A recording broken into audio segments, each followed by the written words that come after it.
అటుల పలికి ఆయన వారి మీద శ్వాస ఊది పవిత్రాత్మను పొందుడు. ఎవరి పాపములనైనను మీరు క్షమించిన ఎడల అవి క్షమింపబడును. మీరు ఎవరి పాపములనైనను క్షమింపని ఎడల అవి క్షమింపబడవు. పిత పుత్ర పవిత్రాత్మ నామమున. Praise the lord, praise the lord, praise praise praise the Lord. Hallelujah, hallelujah. యేసువా వందనం, యేసువా స్తోత్రం, యేసువా ఆరాధన, యేసువా మహిమ. హల్లెలూయా, హల్లెలూయా. తండ్రి వందనం, తండ్రి స్తోత్రం, తండ్రి ఆరాధన, తండ్రి మహిమ. హల్లెలూయా, హల్లెలూయా.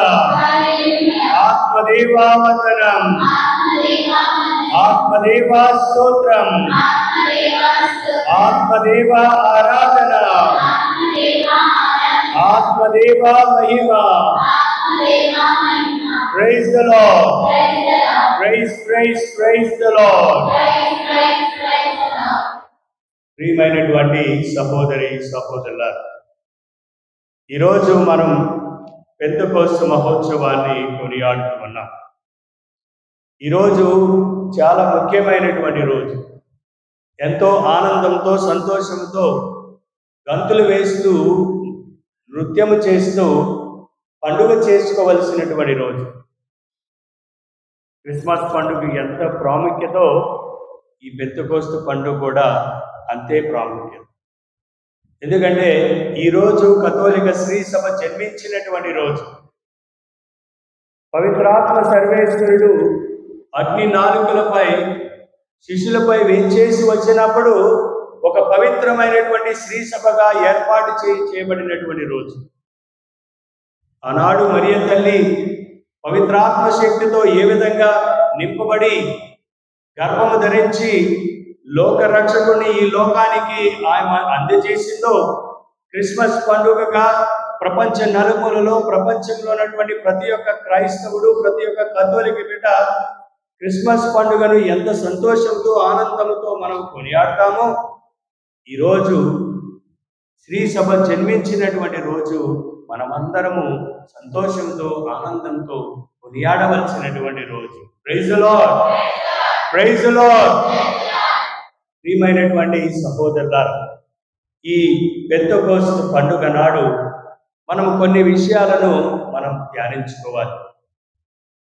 ఈ పెంతెకోస్తు నాడు తల్లైన శ్రీ సభ మనలందరినీ ఆహ్వానిస్తూ ఉంది. ఏ విధముగా ఆహ్వానిస్తూ ఉందంటే, మనమందరము పవిత్రాత్మ శక్తిని పొందిన వారుగా, శిష్యులు ఏ విధంగా అయితే అగ్ని నాలుకలపై పవిత్రాత్మ సర్వేశ్వరుడు వారిపై దిగివచ్చినప్పుడు వారిలో ఉన్నటువంటి అనేకమైనటువంటి విభేదాలు, వారిలో ఉన్నటువంటి అనేకమైనటువంటి స్వార్థపూరితమైనటువంటి మనస్తత్వాలు, వారిలో ఉన్నటువంటి అసూయ, వారిలో ఉన్నటువంటి ఇతరితరమైనటువంటి సైతాన్ యొక్క శోధనలతో మ్రగ్గుతున్నటువంటి శిష్యులు ఒకే తాటిలో, ఒకే బాటలో, ఒకే మాట, ఒకే ఆలోచన, ఒకే ధోరణితో వారు ఐక్యమై ఉన్నారో, కథోలికలమైనటువంటి మనము కూడా ఒకే బాట, ఒకే మాట, ఒకే ఆలోచన, ఒకే సిద్ధాంతం, ఒకే జీవితాన్ని, ఆధ్యాత్మిక పూరితమైనటువంటి జీవితాన్ని కొనసాగించేటువంటి కథోలికలుగా మనమందరము జీవిస్తూ ఉన్నామా లేదా అనేటువంటి విషయాలను మనం ధ్యానించుకోవాలి. ఇజ్రాయేలు ప్రజలు, యూదులు కూడా ఈ పెంతెకోస్తు పండుగను కొనియాడుతూ ఉండేవారు. ఇది గ్రీకు పదము నుండి, పెంటా అనేటువంటి గ్రీకు పదము నుండి వచ్చినటువంటి ఈ యొక్క పెంతెకోస్తు, ఆ పదం పెంటా అంటే 50వ రోజు, అంటే 7 వారాలు. పాస్కా పండుగ తరువాత వచ్చేటువంటి 7 వారాల తర్వాత వచ్చినటువంటిదే ఈ పెంతెకోస్తు పండుగ. యూదులు కూడా ఈ పెంతెకోస్తు పండుగను కొనియాడుతూ ఉండేవారు. పాస్కా, బానిసత్వం నుండి బానిసత్వం నుండి విముక్తి పొందినటువంటి రోజు పాస్కా మహోత్సవముగా యూదులు ఏ విధంగా కొనియాడారో 50వ రోజును కూడా ఈ పెంతెకోస్తు పండుగను వారు కొనియాడేవారు. మరి కథోలికలుగా, క్రైస్తవులుగా మనము కొనియాడేటువంటి ఈ పండుగ పాస్కా మహోత్సవం, క్రీస్తు ప్రభు మరణాన్ని జయించి మరణానికి స్వస్థ చెప్పి పునరుత్థానుడైనటువంటి మహోత్సవాన్ని మనము ఈ యొక్క పాస్కా మహోత్సవముగా మనము కొనియాడి 50వ రోజు పాస్కా పండుగ తర్వాత నుండి వచ్చేటువంటి 7 వారాల తర్వాత 50వ రోజు క్రీస్తు ప్రభు ఏ విధంగా ఆజ్ఞ ఇచ్చారో, మీరు యెరూషలేము నుండి మీరు బయటకు వెళ్ళవలదు, నేను నా యొక్క ఆత్మను మీపై కుమ్మరించు వరకు, మీకు ఒక ఆదర్శ మూర్తిని, ఆకాశమైనటువంటి శక్తిని మీకు ఇచ్చే వరకు మీరు యెరూషలేము పట్టణానికి వెడలకూడదని ఆజ్ఞ ఇచ్చిన రీతిలో ఈరోజు ప్రియమైనటువంటి సహోదరులారా, క్రీస్తు ప్రభు తన యొక్క ఆత్మను పవిత్రాత్మ సర్వేశ్వరునిపై, వారిపై అగ్నినాలుకలపై వారిపై కుమ్మరించినటువంటి రోజని మనం గ్రహించాలి. అయితే ప్రియమైనటువంటి సహోదరి సహోదరుల, ఒక విచారణ గురువు దగ్గరికి ఒక డాక్టర్ గారు వచ్చారు. డాక్టర్ వచ్చి, అయ్యా, నేను ప్రతిరోజు పితా, పుత్ర, పవిత్రాత్మ నామమున అని ప్రతిరోజు శిలువ గుర్తు వేసుకుంటున్నాను. ఈరోజు ప్రత్యేకంగా పెంతెకోస్తు పండుగ కొనియాడుతూ ఉన్నాం. అంటే త్రిత్వములో ఒకరైనటువంటి వ్యక్తి పవిత్రాత్మ, ఒకే దేవుడు, ముగ్గురు వ్యక్తులలో ఉన్నటువంటి దేవుడు, త్రిత్వములో మూడో వ్యక్తి అయినటువంటి పవిత్రాత్మ సర్వేశ్వరుని యొక్క పండుగను కొనియాడుతూ ఉన్నాం. అయితే నాకు కొన్ని సందేహాలు ఉన్నాయి, నాకు అర్థం అవడం లేదు. ముగ్గురు వ్యక్తులు ఒకే దేవుడిగా ఏ విధంగా ఉన్నారు? అయితే నాకు కొన్ని ప్రశ్నలు ఉన్నాయి, మీరు దానికి సమాధానం చెప్తారా అన్నప్పుడు గురువు, సరే అడగండి, మీకు నేను సమాధానం చెప్తాను అన్నప్పుడు ఆ యొక్క డాక్టర్ గారు గురువుని ఉద్దేశించి ఈ విధంగా అడుగుతూ ఉన్నాడు, మీరు త్రిత్వములో ఉన్నటువంటి మూడో వ్యక్తి అయినటువంటి పవిత్రాత్మ సర్వేశ్వరుని మీరు ఎప్పుడైనా చూశారా? గురువు అన్నారు, నేను చూడలేదయ్యా. సరే, మీరు త్రిత్వములో ఉన్నటువంటి మూడో వ్యక్తి అయినటువంటి పవిత్రాత్మ సర్వేశ్వరుని మీరు ఎప్పుడైనా విన్నారా అన్నాడు. అయ్యా, నేను వినలేదు అన్నాడు. మూడవ ప్రశ్న, మీరు త్రిత్వంలోని మూడో వ్యక్తి అయినటువంటి పవిత్రాత్మ సర్వేశ్వరుని మీరు ఎప్పుడైనా రుచి చూశారా అని అడిగాను. నేను ఎప్పుడూ రుచి చూడలేదు. మరి నాలుగవ ప్రశ్నగా, మీరు త్రిత్వములోనేటువంటి మూడో వ్యక్తి అయినటువంటి పవిత్రాత్మ సర్వేశ్వరుని మీరు ఎప్పుడైనా వాసన చూశారా అని అడిగారు. గురువు అన్నారు, నేను వాసన చూడలేదయ్యా. ఐదవ ప్రశ్నగా, మీరు త్రిత్వంలోని మూడో వ్యక్తి అయినటువంటి పవిత్రాత్మ సర్వేశ్వరుని మీరు ఎప్పుడైనా అనుభవించారా అని అడిగారు. ఓయా, అనుభవించాను అని ఆయన సమాధానం చెప్పాడు. అప్పుడు ఈ డాక్టర్ గారు, మనకున్నటువంటి పంచేంద్రియాలలో ఒకే ఇంద్రియం ఒకటే, మీరు ఆయనను అనుభవించారు అని చెప్తూ ఉన్నారు.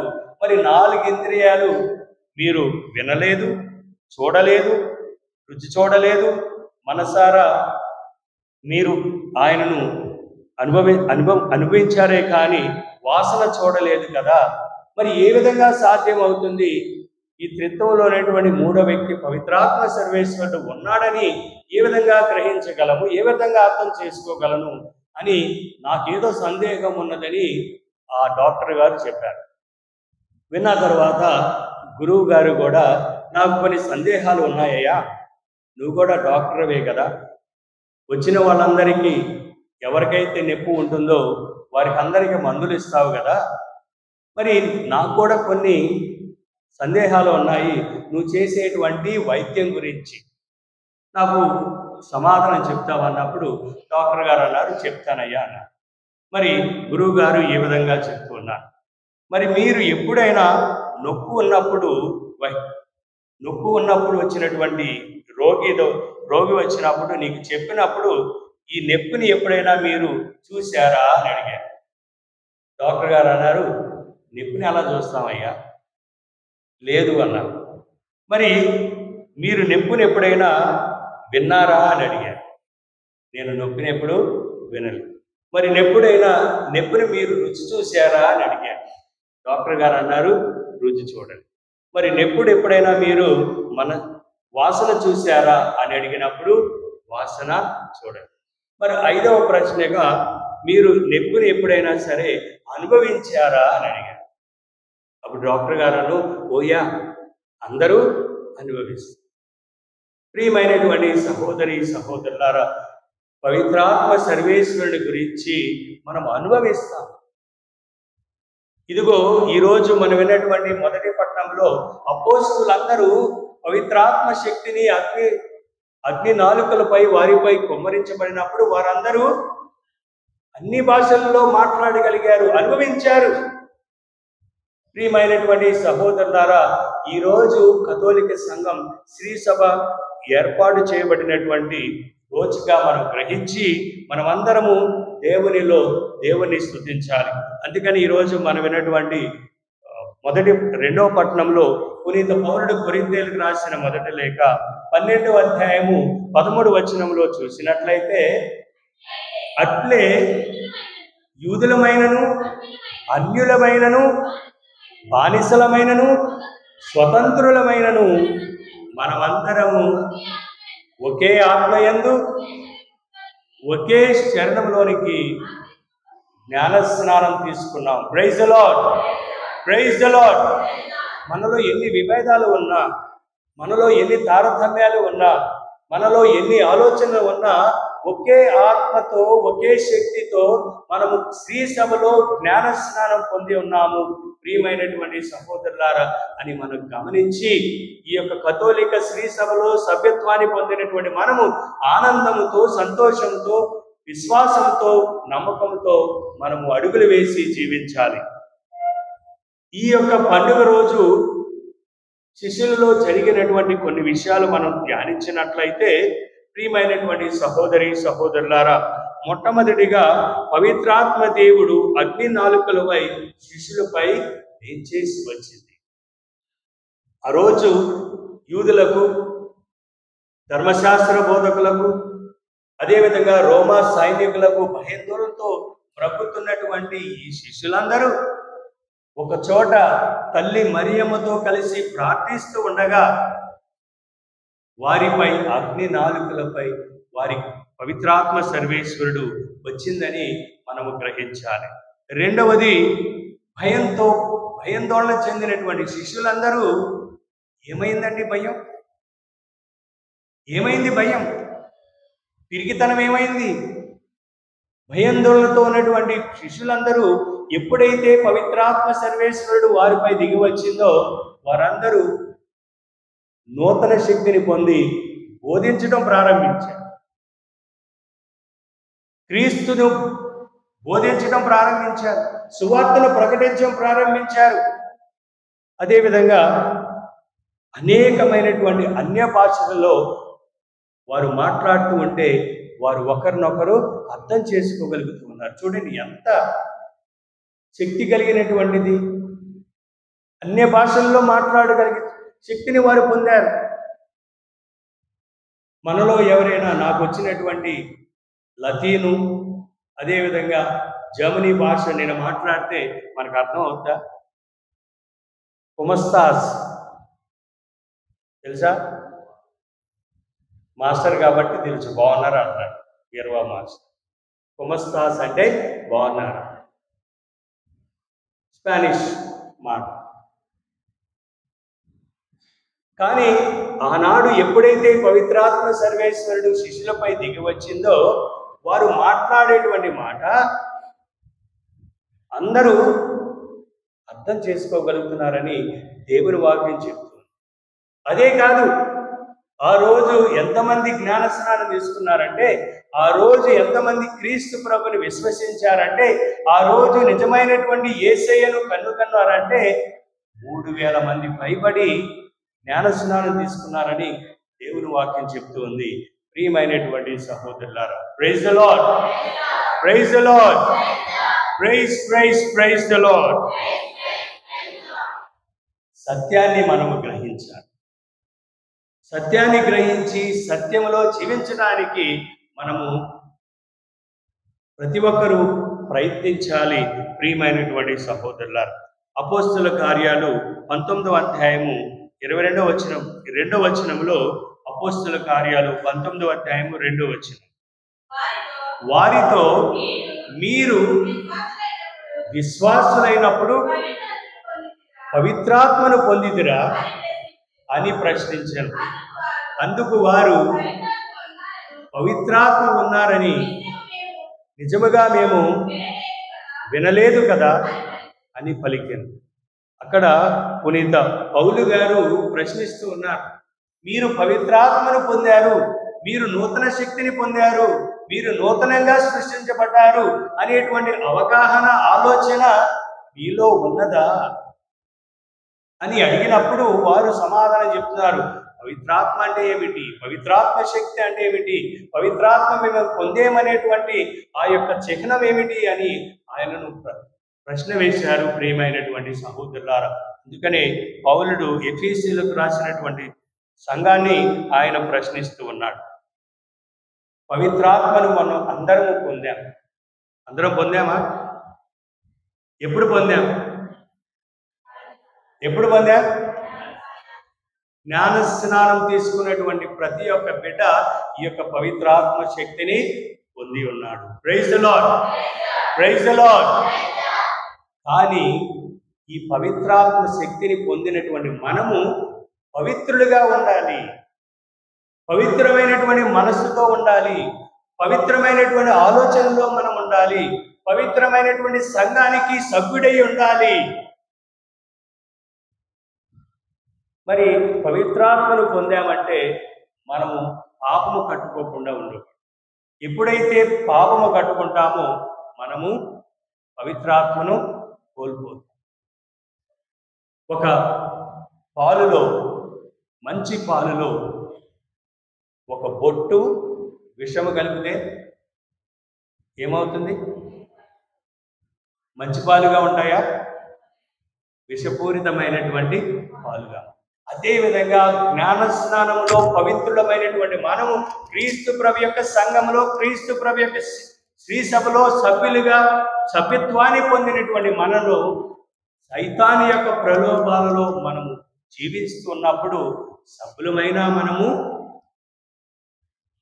సభ్యులుగా ఉన్నట్లయిన అనుకుంటాము. కానీ మనం సభ్యత్వాన్ని, ఆ యొక్క అనుగ్రహాన్ని, పవిత్రతను మనము కోల్పోతామని గ్రహించాలి. ప్రియమైనటువంటి సహోదరులారా, ఒక గురువు గారు మంచి ఫ్యాన్, టేబుల్ ఫ్యాన్ తీసుకొచ్చారు. ఇది చాలా మంచి ఫ్యాను, చాలా ఖరీదైనటువంటి ఫ్యాను, కంపెనీ ఫ్యాన్. స్విచ్ వేస్తే గాలి జువ్వు జువ్వు అంటూ చల్లటి గాలి వస్తుంది అని ప్రసంగం చెప్తూ ఉన్నాడు ఫ్యాను పట్టుకొని. సరే, స్విచ్ చేయమంటారా?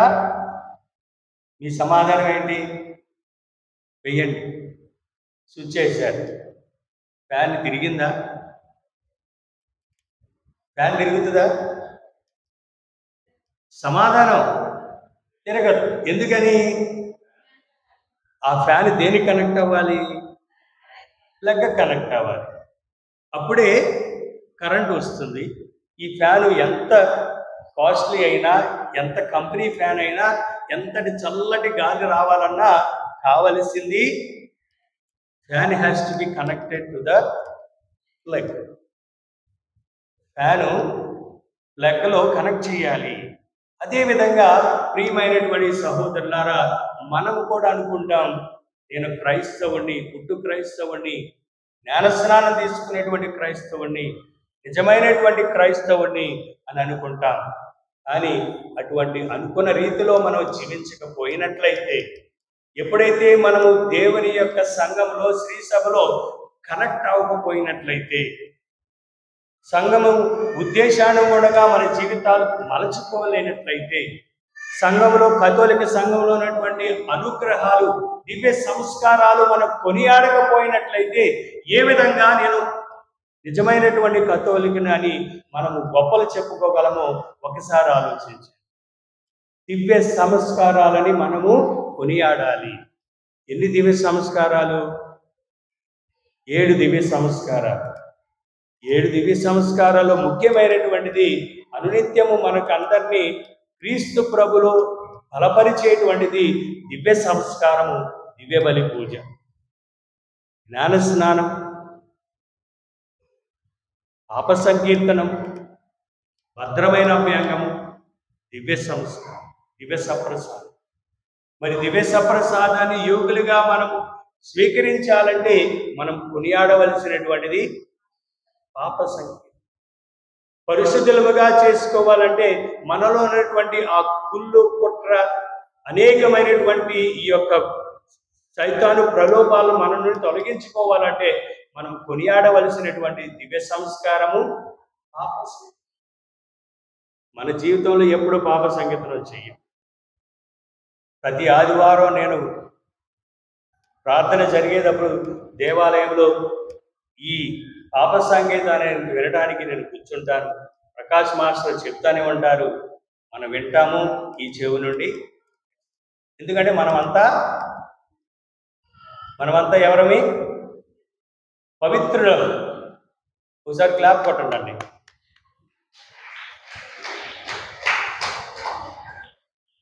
దేని కొట్టారు? దేనికి కొట్టారు? మనమంతా పవిత్రులు. మళ్ళీ ఒకసారి కొట్టండి.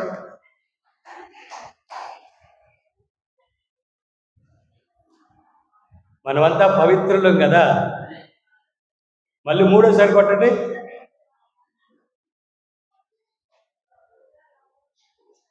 Praise the lord, praise the lord. అంటే మనం అందరము పవిత్రులము కాదు. పవిత్రులు కాదు కాబట్టి మనం ఏం కొనియాడాలి? పాప సంగీతం నుంచి. నేను అన్నాను, చాలాసార్లు చెప్పాను, దివ్య సంస్కారాలు పొందటం అంటే దేవుని యొక్క అనుగ్రహాలు పొందటమే. ఎంత అంటే దానికి హద్దులు లేవు.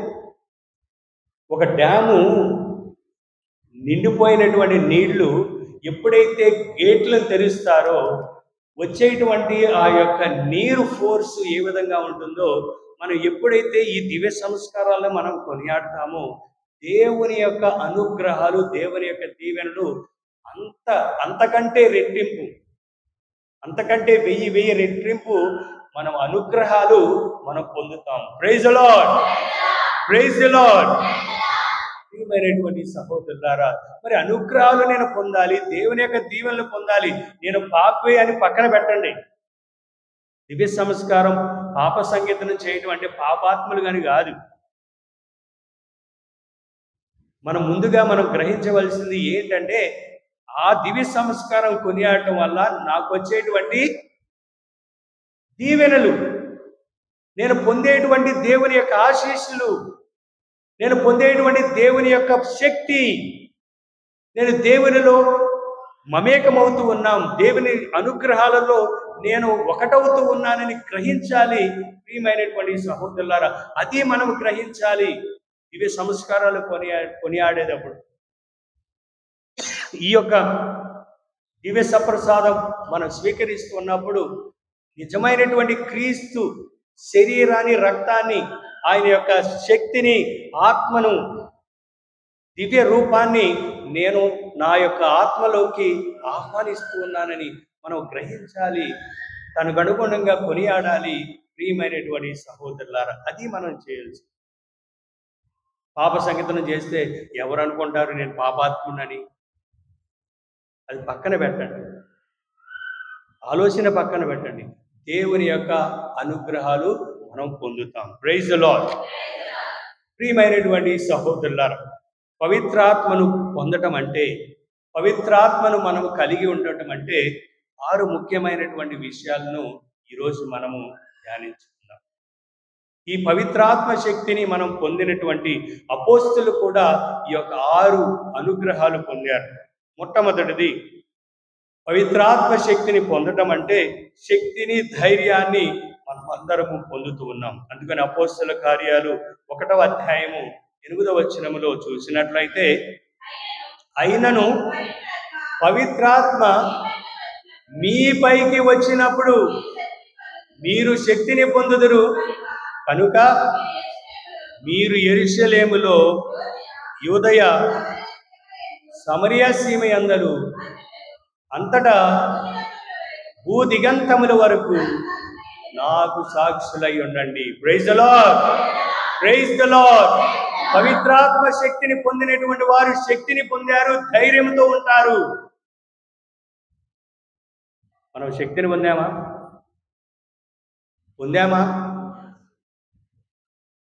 పొందాం. మరి మనలో శక్తి ఉందా? మనలో ధైర్యం ఉందా? మరి గ్రహించండి ప్రియమైనటువంటి సహోదరులారా. రెండవది ఐక్యంగా ఉంటారు.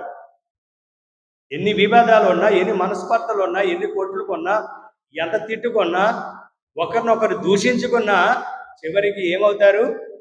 ఐక్యమవుతారు. ఒకే రక్త సంబంధం కలిగినటువంటి ఒక తల్లికి పుట్టినటువంటి బిడ్డలందరూ ఎన్ని మనస్పర్ధలున్నా, ఎన్ని గొడవలున్నా చివరికి ఏమంటారు? ఐక్యంగా ఉంటారు. Blood is thicker then water. రక్తం ఏమంటారు దాన్ని? Blood is thicker then water. అంటే బ్లడ్ ఏమంటారు మాస్టర్? థిక్కర్, నీటి కన్నా చిక్కగా ఉంటుంది. అవును. సో మనం దేనికి చెందిన, మనం కథోలిక బిడ్డలం కాబట్టి, ఒక సంఘానికి చెందినటువంటి వారం కాబట్టి, మనకి ఎన్ని విభేదాలు ఉన్నా, ఎన్ని కొట్టుకున్నా, ఏం చేసుకున్నా మనం అందరము ఐక్యమై ఉండాలి. ఎందుకంటే కథోలికులు కాబట్టి. అపోస్తల కార్యాలు 2వ అధ్యాయము 6వ వచనంలో చూసినట్లయితే, ఆ శబ్దము విని జనసమూహము అక్కడికి వచ్చెను. అప్పుడు ఆ యూదులలో ప్రతి వ్యక్తియు అవిశ్వాసులు తన స్వంత భాషల్లో మాట్లాడుకొనుచుండిరి. చూడండి, వారందరూ ఐక్యమయ్యారు. ఐక్యత, సొంత భాషలో మాట్లాడగలిగే శక్తిని వారు పొందగలిగారు. ఐక్యంగా ఉన్నారు. ఆబేల్ టవర్లో చూసినట్లయితే దేవుడి యొక్క శక్తిని, దేవుని యొక్క అనుగ్రహాలు పొందనటువంటి వారు అక్కడ భాషలు చెల్లాచెదరైపోయాయి. ఒకరికొకరు అర్థం కాలేదు. కానీ ఇక్కడ పవిత్రాత్మ శక్తిని పొందినప్పుడు అందరూ వారి వారి భాషల్లో అర్థం చేసుకోగలిగారు, ఐక్యంగా ఉన్నారు. యూదులైనా, గ్రీకులైనా, ఇక అనేకమైనటువంటి దేశాల నుండి వచ్చినటువంటి వారందరూ ఐక్యముగా ప్రభువుని విశ్వసించారని మనం గ్రహించాలి. ప్రియమైనటువంటి సహోదరులారా, మనలో కూడా ఆ విభేదాలు, ఎటువంటి విభేదాలు ఉన్నా, ఎటువంటి ఉన్నా సరే, కథోలిక సంఘం అన్నప్పుడు ఒక తాట మీద ఉండాలి, ఒక బాట మీద ఉండాలి. పండగలైనా ఏమైనా సరే, ఇది నా సంఘం, ఇది నా కుటుంబం అని అందరూ రావాలి. నేను మొట్టమొదటి నుండి మొత్తుకునేటువంటిది విషయం ఇదే. కొంతమంది మనలో కొన్ని విభేదాలు ఉంటాయి, కానీ ఒక విషయం గురించి, సంఘంలో ఉన్నటువంటి సంఘం గురించి ఆలోచించినప్పుడు, సంఘ ప్రార్థనలు ఉన్నప్పుడు, సంఘ పండుగలు చేసుకున్నప్పుడు ఐక్యముగా ఉండాలి. పండుగలు, ఈ యొక్క సంస్కారాలు, దివ్య సంస్కారాలు, మన పండుగలు, ఈ ప్రార్థనలు, కోటాలు మనల్ని ఐక్యం చేయాలి. మనలో ఉన్నటువంటి స్వార్థాన్ని పక్కన పెట్టాలి. మనలో ఉన్నటువంటి ఆ యొక్క ఆలోచన, మెంటాలిటీ పక్కన పెట్టి, నేను కథోలిక బిడ్డను, ఇది నా సంఘం అని ముందుకు రావాలి. ఈరోజు నేను ఉంటాను, రేపొద్దున ఇంకొకరు ఉంటారు. కొంతమందికి నేను చెప్పే మాటలు కానీ, నేను చెప్పే విషయాలు మీకు ఇష్టం లేకపోవచ్చు. కానీ ఒక విషయం గురించి వచ్చినప్పుడు మనమంతా ఒకటవ్వాలి. ఈ పండగలైనా ఏమైనా సరే మనం ఏం చేయాలి? ఐక్యం చేయాలి. మరి మొన్న పండగ చేసుకున్నాం, మనలో ఐక్యంగా చేసుకున్నామా? మనలో ఐక్యత ఉన్నదా? బయట కనపడితే ఐక్యంగా ఉన్నారు, మనలో ఐక్యం లేదు. నేను చెప్తున్నా, స్వార్థం, అసూయ. కొంతమంది ఎవరైనా ముందుకు వస్తే ఇంకొకటి రారు, వారు ముందుకు వస్తే వీరు రారు. ఎందుకండి ఈ విభేదాలు? ఎందుకు? మొదటి నుండి నేను అందరినీ ఆశ్రయించడం లేదా? పండగకి నేను అందరికి ఫోన్ చేయలేదా? అందరినీ నేను పిలవలేదా? మీటింగ్ పెట్టలేదా? ఎంతమంది వచ్చారండి? ఎంతమంది పాల్గొన్నారు? మరి ఏంటి, మనలో సంఘంలో ఐక్యం ఉన్నామా? ఐక్యంగా ఉన్నామా? మీరు అనుకుంటారు ఐక్యంగా ఉన్నారని. ఐక్యం లేదు, మనలో విభేదాలు ఉన్నాయి. ఇది నిజమైనటువంటి కథోలిక సంఘం కాదు. ఎందుకంటే మనలో ఇంత తారతమ్యాలు ఉన్నాయి. అది గురువుగా నేను చెప్పగలను, నాకు ధైర్యం ఉంది. మరి ఎలా మనం ఎదుగుతాం చెప్పండి? ఎలా ముందుకు వెళ్తాం చెప్పండి? ఇంత సుందరమైనటువంటి దేవాలయం కట్టుకున్నాం, ప్రతి ఆదివారం పూజకు వస్తాం, ప్రతిసారి మనం వస్తాం. కానీ మనలో మార్పు లేనప్పుడు, మన ఆలోచనలో మనం మార్చుకున్నప్పుడు ఎందుకండి? ఆలోచించండి. అందరూ కావాలి, అందరూ ముందుకు రావాలి, అందరూ దేవుని యొక్క బిడ్డలు, ఇది నా సంఘం, ఇది నా యొక్క దేవాలయం అని మనలో ఐక్యముగా ఉండటానికి అడుగులు వేయాలి. ప్రియమైనటువంటి సహోదరు, పండగ రోజే కాదు సంకలాడించుకొని దేవాలయానికి రావడానికి, దీక్షలు తీసుకున్నప్పుడు కాదు దేవుడు కావాల్సింది. ఈ అక్టోబర్ నెల మాసంలో కాదు మరియ తల్లి మనకు కావాల్సింది. భోజనాలకు కాదు, ఆధ్యాత్మికంగా బలపడటానికి అది మనం చేయాలి. ప్రియమైనటువంటి సహోదరులు, అప్పుడే మనం నిజమైనటువంటి కథోలికులుగా మనం ఇతరులకు చెప్పగలము.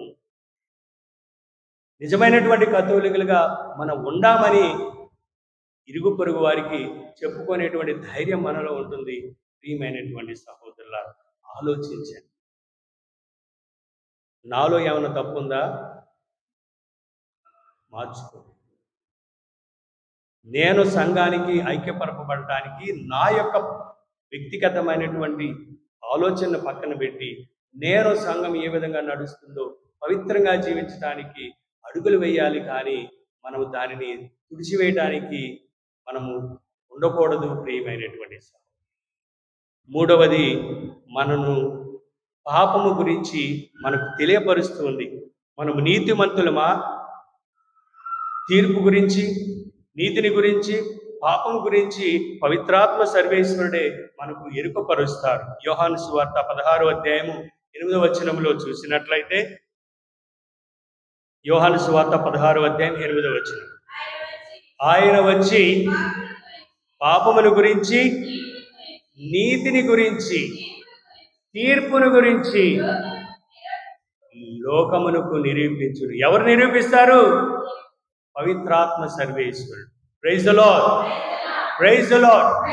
పవిత్రాత్మ సర్వేశ్వరుడు నేను నీతి నిజాయితీగా ఉన్నానా, పాపములో మ్రగ్గుతూ ఉన్నానా, తీర్పు దినాన్ని నేను ఏ విధమైనటువంటి తీర్పుని ఎదుర్కొంటాను అనేటువంటి విషయాలను మనకు ఎరుకపరుస్తుందని దేవుని వాక్యం చెప్తుంది. నాలుగవది, ప్రియమైనటువంటి సహోదరులారా, సంపూర్ణ సత్యమునకు మనల్ని నడిపిస్తూ ఉంది. యోహాను సువార్త 16వ అధ్యాయము 13వ వచనములో,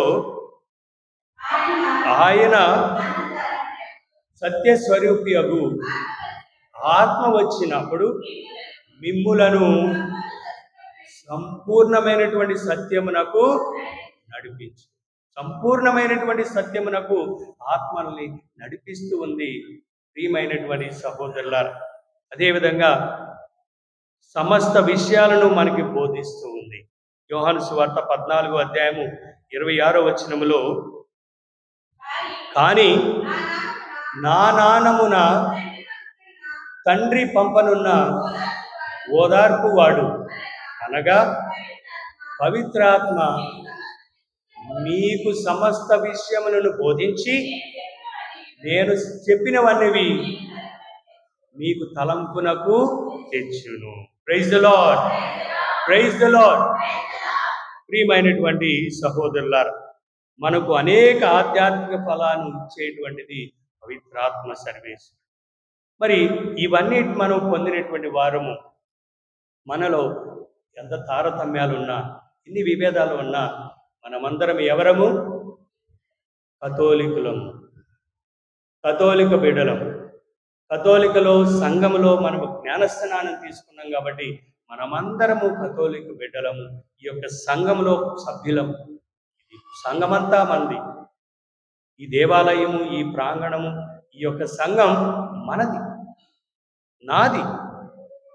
మరి నాది అన్నప్పుడు నేను ఎంత భద్రంగా, ఎంత సౌమ్యంగా, సఖ్యతగా మలగాలి, మలుచుకోవాలి అని ప్రతి ఒక్కరూ ఆలోచించాలి.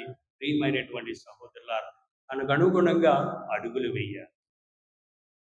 చూడండి, మరియ తల్లి పవిత్రాత్మ శక్తిని పొందినప్పుడు ఆమె త్వరిగా ఎక్కడికి వెళ్ళింది?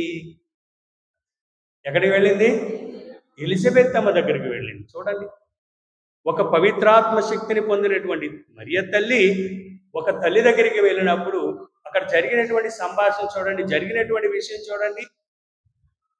ఎలిజబెత్ అమ్మ ఆమె కూడా పవిత్రాత్మ శక్తిని పొందింది. మరి వారు ఏం చేశారు? దేవుణ్ణి స్తుతించారు. పవిత్రాత్మ శక్తిని పొందినటువంటి వారు దేవుణ్ణి స్తుతిస్తారు. మరి నేను కూడా పవిత్రాత్మ శక్తిని పొందినప్పుడు ఇంకొక వ్యక్తి పొందిన విధంగా మనం ఏం చేయాలి? దేవుణ్ణి స్తుతించాలి. దేవుడు చేసినటువంటి మహిమలు జ్ఞాపకం తెచ్చుకుని ఆరాధించాలి, ఘనపరచాలి. ప్రియమైనటువంటి సహోదరులారా, కానీ మనం ఇద్దరు ముగ్గురు ఎక్కడ గుమ్ముగూడి ఉంటామో అక్కడంతా మీకు తెలుసు. అది నిజమైనటువంటి పవిత్రాత్మ శక్తి. అది మనం గ్రహించాలి. తద్గుణంగా ప్రియమైనటువంటి సహోదరులారా, ఈరోజు ప్రభు మనల్ని దీవించాలని, మరి ముఖ్యంగా మనలో ఉన్నటువంటి తారతమ్యాలు, ఈ పెట్టి ఇంట్రెస్ట్, పెట్టి స్వలోభాలు, నా మాటే నెగ్గాలి, నా ఆలోచనే ఉండాలి, నేనే గొప్పవాడిని అనేటువంటి మనస్తత్వాలు మన నుండి తొలగించి దేనికైనా కాంక్రీట్, సంఘాన్ని బలపరిచేటువంటి కాంక్రీట్ మనస్సులు మనలో కలగాలని మనందరినీ దేవుడు దీవించి ఒక పవిత్రమైనటువంటి కథోలిక సంఘంగా బలపరచాలని ఈ దివ్య బలి పూజలో ప్రార్థన. పితా పుత్ర పవిత్రాత్మ నామమున ఆమేన్.